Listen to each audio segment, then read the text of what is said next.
মৃত মানুষকে স্বপ্নে দেখলে কি হয়? এরকম প্রশ্ন আমাদের বাংলাদেশে আছে না নাই? যেরকম আছে না নাই?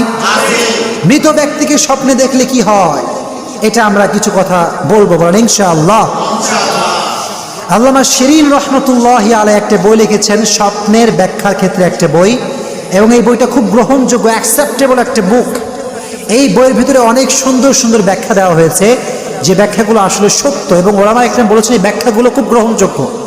আসলে স্বপ্ন এটা কখনো কখনো সত্য হয়, কখনো কখনো মিথ্যা হয়, কখনো সত্য কখনো কখনো সত্য কখনো মিথ্যা। স্বপ্ন অলওয়েজ সত্য হয় না, আবার স্বপ্ন সব সময় মিথ্যাও হয়, ঠিক কিনা?